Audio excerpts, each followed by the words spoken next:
España, siglo X. Una época de mucha inquietud. Los musulmanes controlaban una gran parte de la península ibérica. Su control era muy fuerte. Los cristianos vivían bajo su dominio. La ciudad de Atocha no era diferente. Sus habitantes sufrían la opresión. La fe era su único refugio. En medio de la oscuridad, una luz de esperanza apareció. Un niño, dicen, se dejó ver. Un niño vestido como un peregrino. Llevaba un bastón y una cesta. En su pecho, una concha de peregrino. Era la señal de Santiago. Los musulmanes prohibían a los cristianos salir de la ciudad. No podían conseguir comida. El hambre se extendía. Pero el niño peregrino traía consuelo. Los cautivos encontraban sus cestas llenas de pan cada mañana. ¿De dónde venía este niño? ¿Cómo lograba alimentar a tantos? Nadie sabía cómo aparecía. Pero una cosa era clara. El niño era un enviado del cielo. Un santo. El santo niño de Atocha. La fe se extendió rápidamente. Los habitantes de Atocha se aferraron al niño santo. Lo veían como su protector, su salvador. Las historias de sus milagros se contaban en secreto. Cada historia aumentaba la esperanza. Un día, ocurrió una tragedia. Los musulmanes capturaron a un hombre. Lo acusaron de ser un espía. Lo condenaron a morir. Su única esperanza era la ayuda del santo niño. La esposa del prisionero se aferró a la fe. Lloró frente a la imagen del niño peregrino. Le rogó por la libertad de su esposo. Prometió que su familia iría en peregrinación a Atocha si su ruego era escuchado. Un milagro sucedió. Al día siguiente, el prisionero fue encontrado libre. Estaba sano y salvo. Y lo que es más, estaba en su casa. Las cadenas que lo aprisionaban estaban milagrosamente rotas. La noticia del prodigio se difundió.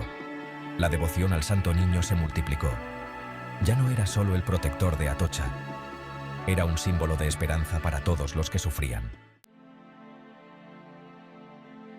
Con la conquista de América, la devoción al santo niño de Atocha cruzó el océano Atlántico.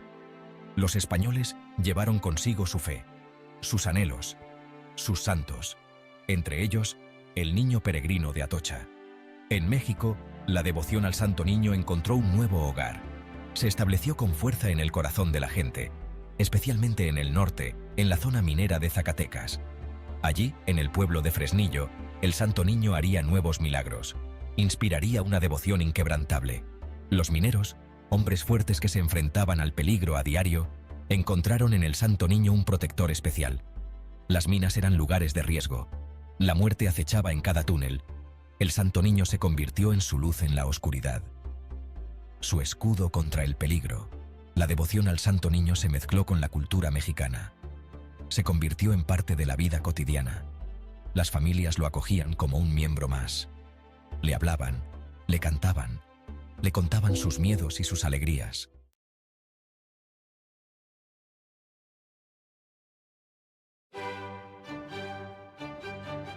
Catalina Drexel nació en Filadelfia en 1858. Entró a un mundo de privilegios. Su familia era una de las más ricas del país. Pero Catalina era diferente. Poseía una profunda empatía por los menos afortunados.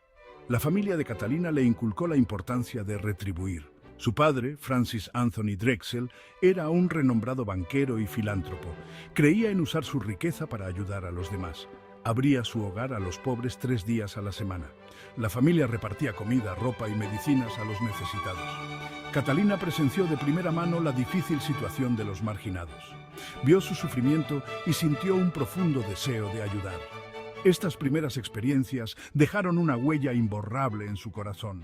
Encendieron en ella una pasión por la justicia social. Estos años formativos dieron forma a la visión del mundo de Catalina.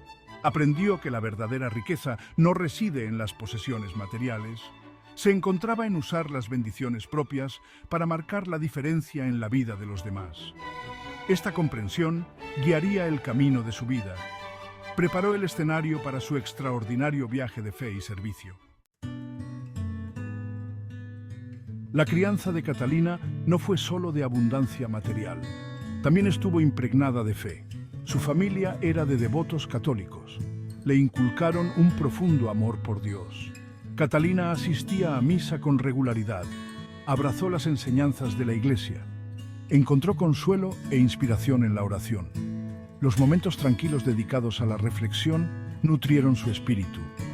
Desarrolló una profunda conexión con su fe. Esta conexión se convertiría en su ancla. A pesar de la riqueza de su familia, Catalina mantuvo los pies en la tierra. Nunca dio por sentadas sus bendiciones. Entendía que su vida privilegiada conllevaba la responsabilidad de servir. Esta comprensión profundizó su compromiso con su fe. La espiritualidad de Catalina floreció en medio de las comodidades de su vida. Le proporcionó un sentido de propósito que trascendía las posesiones materiales. Este fundamento de fe le daría poder para hacer el máximo sacrificio. Eventualmente dedicaría su vida y fortuna a servir a Dios y a los necesitados. A medida que Catalina maduraba, su deseo de servir a Dios se intensificaba. Se sintió atraída por la vida religiosa. Exploró la posibilidad de hacerse monja. Durante un viaje a Europa, conoció al Papa León XIII. Catalina compartió su preocupación por la difícil situación de los nativos americanos y los afroamericanos. Le pidió al Papa que enviara misioneros para ayudarlos. Para su sorpresa, el Papa le sugirió que ella misma se hiciera misionera. Catalina al principio dudó. Sabía que tal camino requeriría un gran sacrificio, pero no pudo ignorar el llamado en su corazón. Se dio cuenta de que Dios tenía un plan para ella. Estaba destinada a usar su riqueza y privilegio para servir a los más vulnerables. Con renovada determinación, Catalina regresó a Filadelfia. Comenzó a sentar las bases de su nueva vida. Sabía que su decisión encontraría resistencia, pero no se desanimó. Catalina estaba lista para afrontar los desafíos que se avecinaban. Estaba decidida a responder al llamado de Dios.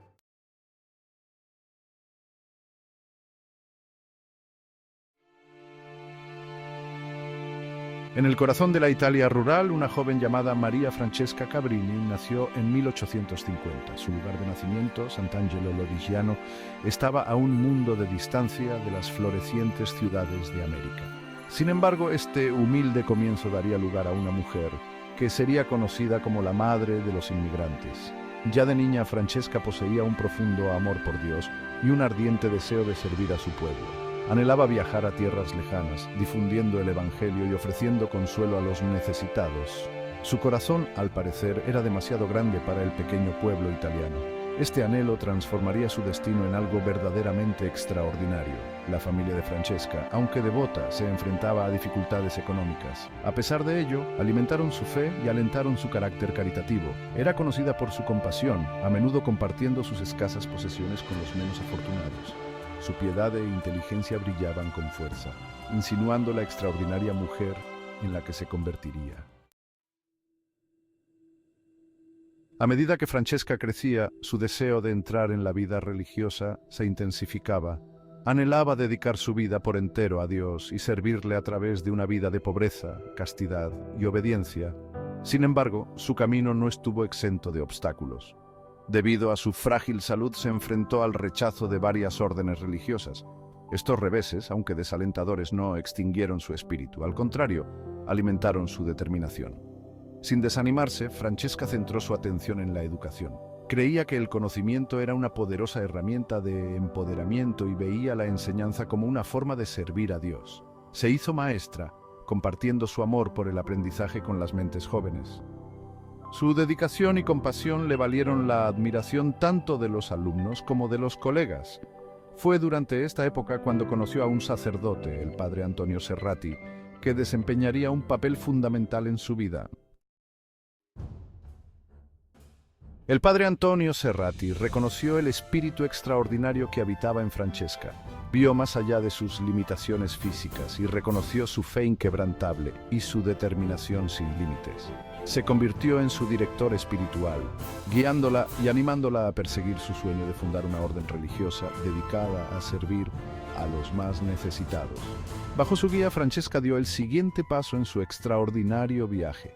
En 1880, a la edad de 30 años, Francesca Cabrini, junto con otras 7 mujeres, fundó las Hermanas Misioneras del Sagrado Corazón de Jesús.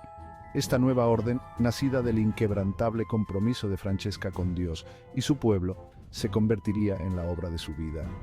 Las hermanas se comprometieron a vivir una vida de pobreza, castidad y obediencia, dedicándose a educar a los pobres y a cuidar de los enfermos y los huérfanos. Su misión era clara: compartir el amor de Cristo con los más necesitados. La noticia de la labor de Francesca llegó a oídos del Papa León XIII. En aquella época, oleadas de inmigrantes italianos se enfrentaban a condiciones extremas en América. El Papa, reconociendo la difícil situación de su pueblo, vio en Francesca a la persona perfecta para dirigir una misión de misericordia. La llamó a Roma, instándola a abandonar sus planes de trabajar en China y dedicar sus esfuerzos a servir a los inmigrantes italianos en los Estados Unidos. Francesca, siempre obediente a la voluntad de Dios y de su Iglesia, aceptó el reto. En 1889, armada con una fe inquebrantable y un corazón lleno de compasión, se embarcó en un viaje a América. Llegó a la ciudad de Nueva York, una bulliciosa metrópolis repleta de inmigrantes que buscaban una vida mejor. Los desafíos eran inmensos, pero Francesca, ahora conocida como la Madre Cabrini, los afrontó con la valentía y la determinación que la caracterizaban. Sección 5. Madre de millones, sirviendo a la comunidad inmigrante. La Madre Cabrini se encontró con una necesidad inmensa a su llegada a América. Los inmigrantes italianos, a menudo pobres y analfabetos, se enfrentaban a la discriminación y la explotación. Las condiciones de vida eran duras, y muchos luchaban por sobrevivir en las atestadas viviendas de la ciudad de Nueva York. La Madre Cabrini, impulsada por su profundo amor a los pobres y marginados, se puso inmediatamente manos a la obra. Con una energía ilimitada y una fe inquebrantable, fundó escuelas, hospitales y orfanatos, proporcionando servicios esenciales a la comunidad de inmigrantes italianos. Comprendió que la educación era clave para romper el ciclo de la pobreza y capacitar a los inmigrantes para construir una vida mejor. También reconoció la importancia de preservar su herencia cultural al tiempo que les ayudaba a integrarse en la sociedad estadounidense. Sus esfuerzos le valieron el respeto y la admiración no solo de la comunidad italiana, sino también de estadounidenses de todos los ámbitos de la vida. Sección 6. Milagros en Mulberry Street, fe e intervención divina. A lo largo de su vida, la labor de la Madre Cabrini estuvo acompañada de relatos de milagros atribuidos a su intercesión. Estas historias, transmitidas de generación en generación, son un testimonio de su profunda fe y del profundo impacto que tuvo en las vidas de aquellos a los que sirvió. Se dice que uno de estos milagros ocurrió durante la construcción de un hospital en Chicago. A pesar de enfrentarse a dificultades financieras y al escepticismo de los demás, la Madre Cabrini se mantuvo firme en su creencia de que Dios proveería. Cuando la construcción llegó a un punto crítico, al carecer de fondos para comprar ladrillos, la Madre Cabrini rezó fervientemente por un milagro. Al día siguiente, un carro cargado de ladrillos, aparentemente de la nada, llegó a la obra. La entrega, inexplicable y en el momento perfecto, fue vista como una clara señal de intervención divina y un testimonio de la fe inquebrantable de la Madre Cabrini. Sección 7. Legado de una santa. Inspiración y esperanza duraderas. La vida de la Madre Cabrini fue un testimonio del poder de la fe y del poder transformador del amor. Cruzó fronteras geográficas y culturales, impulsada por una creencia inquebrantable en la dignidad de cada ser humano. Vio a Cristo en los rostros de los pobres y marginados, y la obra de su vida fue un reflejo de su mensaje evangélico de amor, compasión y servicio. Su legado sigue inspirando a personas de todo el mundo. Su incansable labor en favor de los inmigrantes sirve como un poderoso recordatorio de la importancia de acoger al extranjero y tender una mano amiga a los necesitados. Su historia es particularmente relevante hoy en día en un mundo que se enfrenta a problemas de inmigración, pobreza y justicia social. Sección 8. Canonización y reconocimiento. Un testimonio de su santidad. En reconocimiento a su extraordinaria vida y a su incansable servicio al pueblo de Dios, la Madre Cabrini fue canonizada como santa por la Iglesia Católica en 1946. Se convirtió en la primera ciudadana estadounidense en ser elevada a los altares, un testimonio del impacto perdurable que tuvo en los Estados Unidos. Su canonización fue un momento de gran orgullo para los italoamericanos, que vieron en ella un símbolo de su herencia y sus contribuciones a la sociedad estadounidense. Hoy en día, Santa Francisca Javier Cabrini es honrada como la santa patrona de los inmigrantes. Sus santuarios y estatuas se alzan como faros de esperanza para quienes huyen de la persecución, la pobreza y las penalidades. La historia de su vida sirve como un poderoso recordatorio de que incluso ante la adversidad, la fe y la determinación de una persona pueden marcar una gran diferencia. Sección 9. Un mensaje universal. Relevancia en el mundo actual. El mensaje de Santa Francisca Cabrini trasciende las fronteras religiosas y culturales. Su vida es un testimonio del poder de la compasión, la importancia del servicio y la naturaleza transformadora del amor. En un mundo a menudo dividido por las diferencias, su historia sirve como un conmovedor recordatorio de nuestra humanidad compartida y nuestra responsabilidad de cuidarnos los unos a los otros. Su inquebrantable dedicación a la difícil situación de los inmigrantes resuena profundamente en el mundo actual, donde millones de personas se ven desplazadas de sus hogares debido a los conflictos, la persecución y la pobreza. Su historia nos desafía a mirar más allá de nuestras diferencias y a reconocer la dignidad inherente a todo ser humano, independientemente de su origen o circunstancias. Sección 10. Conclusión. Santa Francisca Cabrini, patrona de los inmigrantes. Santa Francisca Javier Cabrini, la frágil niña de la Italia rural, se convirtió en una imponente figura de fe, valentía y compasión. Su vida es un testimonio del amor ilimitado de Dios y de las cosas extraordinarias que se pueden lograr cuando nos entregamos a su voluntad. Como dijo una vez la Madre Cabrini, todo lo podemos en aquel que nos fortalece. Llevemos adelante su legado, abrazando su espíritu de servicio, su fe inquebrantable y su amor ilimitado por los marginados de la sociedad. Que su vida nos inspire a ser instrumentos de la paz y la misericordia de Dios en nuestro mundo de hoy.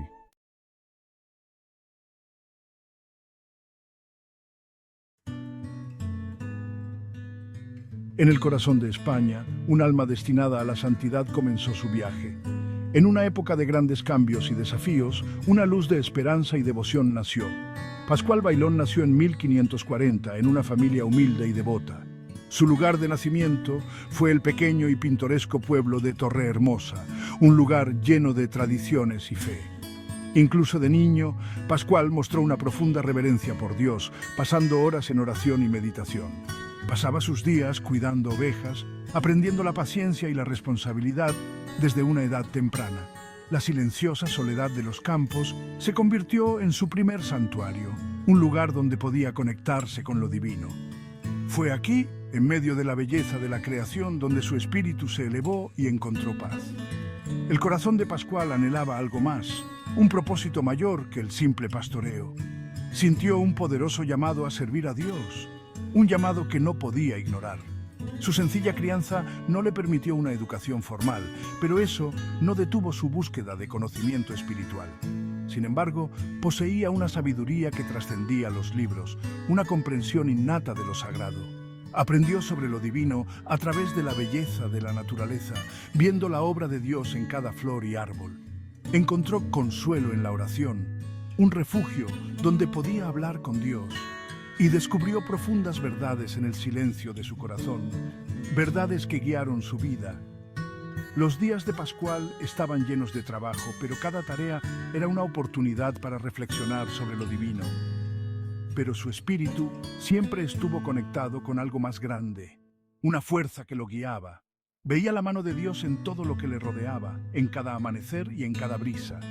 El sol naciente, la suave brisa, el balido de sus ovejas, todo susurraba lo divino, recordándole la presencia constante de Dios. Ya en su juventud, Pascual Bailón encarnaba una profunda espiritualidad, una devoción que inspiraba a otros. Enseñó a quienes lo rodeaban la importancia de reconocer la presencia de Dios en cada aspecto de la vida, compartiendo su sabiduría y fe con todos. La devoción de Pascual por Dios se profundizó a medida que crecía. Desde una edad temprana, mostró una inclinación natural hacia la espiritualidad. Buscó formas de expresar su amor por el Todopoderoso, no solo a través de la oración, sino también mediante acciones concretas. Comenzó a practicar actos de desinterés y caridad. Ayudaba a los necesitados sin esperar nada a cambio. Compartía sus escasas comidas con los menos afortunados. Su generosidad no conocía límites. Ofreció palabras de consuelo a los angustiados. Siempre tenía una palabra amable para aquellos que sufrían. Y siempre sacaba tiempo para la oración, incluso en medio de su exigente trabajo. La oración era su refugio y fortaleza. La voz de la piedad de Pascual se extendió por toda la región. La gente hablaba de su devoción con admiración. Era conocido por su amabilidad. Su reputación, como un joven bondadoso y piadoso, creció rápidamente. Fue admirado por su fe inquebrantable. Su dedicación a Dios era evidente para todos. La gente se sintió atraída por su naturaleza amable y su capacidad para escuchar con el corazón. Su empatía era palpable.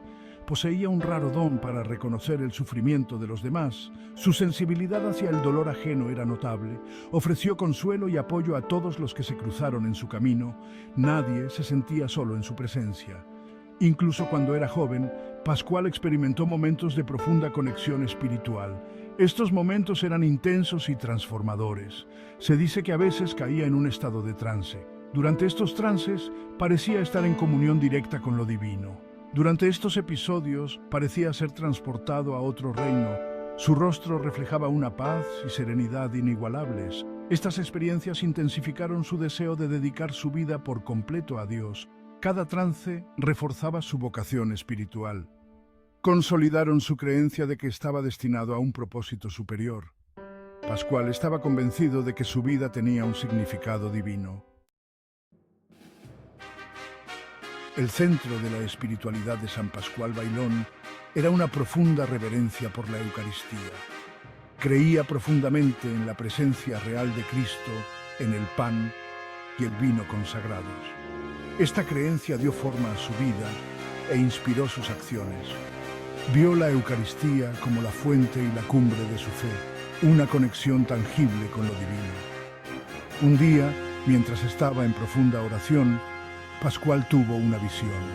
Vio una hostia radiante, el pan consagrado de la Eucaristía, flotando ante él. La hostia estaba rodeada por una luz celestial. Esta visión dejó una huella imborrable en su alma. Consolidó su comprensión de la Eucaristía como la verdadera presencia de Cristo.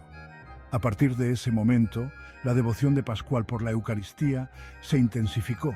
Pasó horas en adoración. Asistía a misa siempre que podía. Habló con otros sobre la importancia de recibir la Eucaristía con un corazón puro y contrito. Su amor por la Eucaristía se convirtió en un rasgo característico de su espiritualidad. Sección 4. La vida de un fraile. Humildad y servicio en la orden franciscana. A la edad de 20 años, Pascual Bailón decidió formalizar su compromiso con Dios. Este fue un momento crucial en su vida, un punto de inflexión que lo llevaría a una existencia de devoción y sacrificio. Se unió a la orden franciscana, una decisión que cambiaría su vida para siempre. Se sintió atraído por su énfasis en la pobreza, la humildad y el servicio a los pobres. La filosofía franciscana resonó profundamente con sus propias creencias y aspiraciones. Abrazó la forma de vida franciscana de todo corazón, dedicándose completamente a sus principios y valores. Encontró una gran alegría en servir a los demás y vivir una vida sencilla. Cada acto de servicio era una manifestación de su amor por Dios y por la humanidad. Pascual fue asignado al convento franciscano de Elche, un lugar donde podría profundizar su fe y su compromiso. Asumió las tareas más humildes con una dedicación inquebrantable. Trabajaba en la cocina, servía como portero y siempre estaba dispuesto a ayudar en lo que fuera necesario. Y atendía a los enfermos, ofreciendo consuelo y cuidado a aquellos que más lo necesitaban. Vio cada tarea como una oportunidad para servir a Dios, sin importar cuán pequeña o insignificante pudiera parecer. Nunca se quejó, siempre abordando sus deberes con alegría y gratitud, viendo en cada acción una forma de honrar a su fe. Los días de Pascual estaban llenos de trabajo y oración, un equilibrio que le proporcionaba paz y propósito. Encontró consuelo en el ritmo de la vida monástica, una rutina que le permitía estar en constante comunión con Dios. Se levantaba temprano para orar, comenzando cada día con una conexión renovada con su fe. Pasaba sus días en servicio, siempre buscando maneras de ayudar a los demás y de vivir los principios franciscanos. Y se retiraba a su sencilla celda cada noche, agradecido por la oportunidad de vivir una vida dedicada a Dios. Su celda, aunque modesta, era un refugio de paz y reflexión. Su humildad y devoción fueron una inspiración para sus hermanos frailes, quienes veían en él un ejemplo a seguir. Sección 5. Milagros en movimiento. La levitación de San Pascual y otras maravillas. A medida que crecía la reputación de santidad de Pascual, también lo hacían las historias de milagros atribuidas a su intercesión. Gente de los pueblos de los alrededores acudía al convento en busca de sus oraciones. Creían en su capacidad para interceder ante Dios en su nombre. Compartieron historias de curaciones, protecciones y bendiciones. Uno de los milagros más famosos atribuidos a San Pascual Bailón ocurrió durante una procesión de Corpus Christi. Mientras se llevaba el Santísimo Sacramento por las calles, Pascual se sintió abrumado por una alegría extática. Los testigos afirmaron que levitó, sus pies dejaron el suelo mientras era arrastrado por la adoración. Si bien algunos pueden dudar de la veracidad de tales relatos, sirven como testimonio del poder de la fe y el profundo impacto que San Pascual tuvo en quienes lo rodeaban. Ya sea por intervención divina o por la fuerza misma de su espíritu, San Pascual Bailón se convirtió en un faro de esperanza para los fieles. Sección 6. Defensor de la fe, consolador de los afligidos, una vida de compasión. Pascual Bailón vivió en una época de agitación religiosa. La Reforma protestante desafiaba las doctrinas de la Iglesia Católica. Pascual siguió siendo un firme defensor de su fe. Participó en diálogos respetuosos con quienes tenían creencias diferentes. Creía en el poder del diálogo y el entendimiento. A pesar de sus fuertes convicciones, Pascual nunca flaqueó en su compasión por los demás. Reconoció la dignidad inherente a todo ser humano. Trató a todos los que conoció con respeto y amabilidad. Vio a Cristo en el rostro de cada persona que conoció. La compasión de Pascual se extendió especialmente a los pobres y los enfermos. Vio su sufrimiento como un reflejo del propio sufrimiento de Cristo. Se dedicó a aliviar su dolor, les proporcionó comida y refugio y les ofreció palabras de consuelo y esperanza. Creía que la verdadera fe se expresaba a través de actos de amor y misericordia. Sección 7. La despedida de un santo.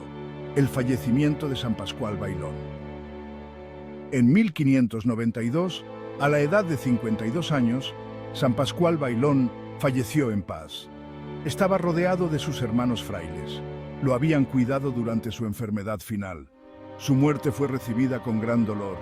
La gente de Elche lloró la pérdida de su amado fraile. Incluso en sus últimos momentos, los pensamientos de Pascual estaban con los demás. Ofreció palabras de aliento a sus hermanos frailes. Les recordó la importancia de vivir una vida dedicada a Dios. Enfrentó la muerte con la misma serenidad y paz que habían caracterizado su vida.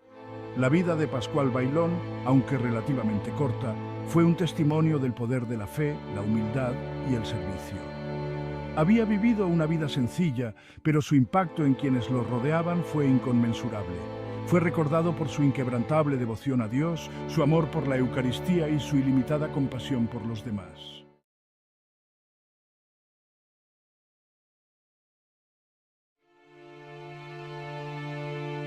¿Se han preguntado alguna vez cuál es el anhelo más profundo del corazón humano? Es el deseo de ver a Dios. Pero a Dios no se le encuentra a través de telescopios o microscopios. Se le encuentra a través de algo mucho más profundo, un corazón puro. Como dijo Jesús, bienaventurados los puros de corazón, porque ellos verán a Dios. La pureza, como una lente clara, permite que la luz de la presencia de Dios brille a través de ella. El mundo a menudo nos dice que la felicidad está en buscar el placer y las posesiones. Pero la verdadera alegría, la alegría duradera, proviene de buscar algo mucho más grande, la santidad. La pureza no se trata de ser ingenuo o mojigato. Se trata de alinear nuestros corazones con la voluntad de Dios, buscando su amor por encima de todo. Este es el camino hacia la felicidad auténtica. San Juan María Vianney, el amado cura de Ars, comprendió el poder de la pureza. Fue testigo de primera mano de cómo el pecado, especialmente la impureza, nublaba el alma y oscurecía la visión de Dios. En uno de sus sermones más conmovedores declaró: «La pureza es al alma lo que la vista al cuerpo». Imaginen por un momento tratar de navegar por un mundo hermoso con la visión nublada. Podrían tropezar, perderse los colores vibrantes, los detalles intrincados. Del mismo modo, cuando nuestros corazones están nublados por la impureza, tropezamos por la vida, perdiéndonos la belleza, la verdad y la bondad que Dios nos ofrece. Viviendo en el mundo moderno, nos encontramos con innumerables tentaciones que pueden alejarnos de la pureza. El bombardeo constante de imágenes, mensajes e ideas puede hacer que parezca imposible mantener un corazón puro. Pero no se desanimen. La gracia de Dios es suficiente para nosotros. San Juan María Vianney nos recuerda: nuestro Señor está con el alma que lucha contra la tentación como una madre tierna está con su hijo que aprende a caminar. No estamos solos en esta batalla. Dios está con nosotros en cada paso del camino, ofreciéndonos la fuerza y la gracia para vencer la tentación. ¡Miren a su alrededor! Se sorprenderían de los héroes de la pureza que viven entre nosotros. Piensen en el joven que elige esperar el amor en el matrimonio, respetando la sacralidad de su cuerpo y de su futuro cónyuge. O el padre o madre soltera que trabaja incansablemente para mantener a sus hijos, sacrificando sus propios deseos por su bienestar. Estas personas, que viven vidas ordinarias con un amor extraordinario, nos recuerdan que la pureza no es una virtud anticuada, es una virtud eterna, tan relevante y necesaria hoy como siempre lo ha sido. Sección 5. El secreto de los santos. La confesión. ¿Cómo cultivamos esta pureza de corazón? Los santos, esos ejemplos radiantes de santidad, nos señalan el sacramento de la confesión. Es en el confesionario donde encontramos el amor misericordioso de Dios, que nuestros corazones son limpiados y renovados. San Juan María Vianney pasaba incontables horas en el confesionario, llevando el perdón y la sanación de Dios a sus feligreses. Conocía el poder transformador de este sacramento, comparándolo con un segundo bautismo. Sección 6. Proteger el terreno sagrado del corazón. Mantener la pureza también requiere proteger el terreno sagrado de nuestros corazones y mentes. Lo que nos permitimos ver, oír y pensar tiene un profundo impacto en nuestras almas. Así como un jardinero cuida su jardín, quitando las malas hierbas y nutriendo las flores delicadas, debemos ser vigilantes en la protección de nuestro paisaje interior. Esto significa ser conscientes del entretenimiento que consumimos, de la compañía que mantenemos y de los pensamientos que albergamos. Al llenar nuestras vidas de belleza, bondad y verdad, creamos un ambiente donde la pureza puede florecer. El camino hacia la pureza no siempre es fácil. Habrá momentos de lucha, momentos en los que nos quedemos cortos, pero nunca nos rindamos. La batalla por la pureza es una batalla que vale la pena luchar, porque es una batalla por nuestras propias almas. Recuerden las palabras de San Pablo: por lo demás, hermanos, todo lo que es verdadero, todo lo honesto, todo lo justo, todo lo puro, todo lo amable, todo lo que es de buen nombre, si hay virtud alguna, si algo digno de alabanza, en esto pensad. Filipenses 4:8. Imaginen un mundo donde la pureza de corazón reine suprema. Imaginen la paz, la alegría, el amor que fluiría de un mundo así. Esta es la visión que Dios tiene para cada uno de nosotros, una visión donde su luz radiante brilla con fuerza a través de nuestras vidas. San Juan María Vianney, a través de su vida y enseñanzas, nos recuerda que esta visión es alcanzable. Comienza con un solo paso: la decisión de elegir la pureza, de buscar la gracia de Dios y de perseverar ante la tentación. A lo largo de la historia, innumerables santos han encarnado la virtud de la pureza, iluminando el camino que debemos seguir. Santa María Goretti, una joven campesina, eligió morir antes que comprometer su pureza. Santa Teresa de Lisieux, a través de su pequeño camino de santidad, nos enseñó que incluso los actos de amor más pequeños, cuando se ofrecen con un corazón puro, son profundamente agradables a Dios. Estos santos e innumerables otros se erigen como faros de esperanza, recordándonos que con la gracia de Dios, nosotros también podemos alcanzar la pureza de corazón. Hermanos y hermanas, abracemos el camino hacia la pureza con valentía y determinación. Busquemos la gracia de Dios a través de la oración, los sacramentos y viviendo de acuerdo con su voluntad. Y nunca olvidemos las palabras de nuestro Salvador: bienaventurados los puros de corazón, porque ellos verán a Dios. Mateo 5:8. El camino hacia la pureza es un camino que vale la pena recorrer. Nos lleva al corazón mismo de Dios, donde encontramos la verdadera alegría, la paz duradera y la satisfacción de nuestro anhelo más profundo.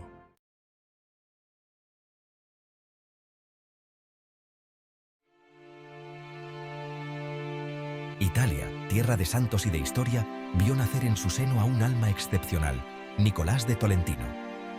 En la región de las Marcas, en el pueblito de Sant'Angelo in Pontano, nació este hombre llamado a la santidad. Sus padres, Compán y Amata, eran personas de profunda fe cristiana. Aunque humildes labradores, su mayor anhelo era tener un hijo. Tras años de fervientes oraciones, Dios escuchó sus súplicas. El nacimiento de Nicolás llenó de alegría a la pareja. Desde niño, Nicolás demostró una inclinación natural hacia la oración y la piedad. Sus padres, reconociendo la gracia divina en su hijo, procuraron nutrir su vocación con esmero y dedicación. Nicolás crecía en un ambiente de fe y trabajo. Ayudaba a sus padres en las labores del campo, pero su corazón anhelaba algo más. Se retiraba a menudo a la iglesia para orar. Mostraba una madurez espiritual inusual para su edad. Los vecinos del pueblo veían en Nicolás a un niño especial. Su rostro reflejaba una paz interior poco común. Sus palabras, siempre amables y llenas de sabiduría, parecían provenir de un alma tocada por Dios. Un día, mientras escuchaba un sermón, Nicolás sintió el llamado definitivo a la vida religiosa. Las palabras del predicador resonaron en su corazón como una invitación divina. Su alma ardía en deseos de entregarse por completo al servicio de Dios. Con el corazón lleno de convicción, Nicolás compartió su vocación con sus padres, Amata y Compán. Aunque sintiendo la tristeza de la separación, le dieron su bendición. Reconocieron en el llamado de su hijo la voluntad de Dios. Fray Nicolás vivía en constante búsqueda de la santidad. Practicaba la humildad en cada acto de su vida. Veía en sus hermanos a Cristo mismo y los servía con amor fraternal. Su obediencia era legendaria. Cumplía con esmero cualquier tarea que se le encomendaba. Desde las labores más humildes hasta las responsabilidades más delicadas, Nicolás veía en cada una de ellas una oportunidad para servir a Dios. La Virgen María ocupaba un lugar central en la vida espiritual de San Nicolás. Le profesaba una tierna devoción y acudía a ella con filial confianza. En la Eucaristía, Nicolás encontraba el alimento para su alma. Su amor por Jesús sacramentado era inmenso. Pasaba largas horas en adoración ante el Santísimo. Veía en la Eucaristía la presencia real de Cristo entre los hombres. La fama de santidad de Fray Nicolás se extendía por toda la región. Muchos acudían a él en busca de ayuda espiritual y material. Dios le había concedido el don de milagros.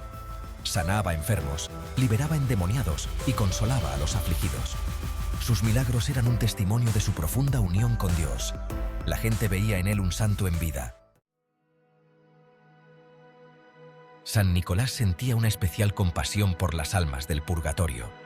Ofrecía oraciones, penitencias y sacrificios por su eterno descanso. Se le conocía como el abogado de las almas del purgatorio. Se cuenta que la Virgen María se le apareció y le entregó una estola blanca. Le dijo que cada vez que la usara para dar la absolución a un moribundo, un alma sería liberada del purgatorio. Tras una vida dedicada a Dios y al prójimo, San Nicolás falleció el 10 de septiembre de 1305. Fue un día de luto para Tolentino y para toda la región. Había partido un santo varón. Los milagros continuaron ocurriendo en su tumba. El pueblo cristiano aclamaba su canonización. En 1446, el Papa Eugenio IV lo declaró santo. Su fiesta se celebra el 10 de septiembre. San Nicolás de Tolentino es un ejemplo de humildad, caridad y entrega a Dios. Su vida y milagros nos invitan a buscar la santidad en la vida cotidiana. Su devoción a la Virgen María y a la Eucaristía nos recuerda la importancia de los sacramentos. Que su intercesión nos ayude a vivir como verdaderos cristianos. Que su ejemplo nos inspire a amar a Dios sobre todas las cosas y al prójimo como a nosotros mismos.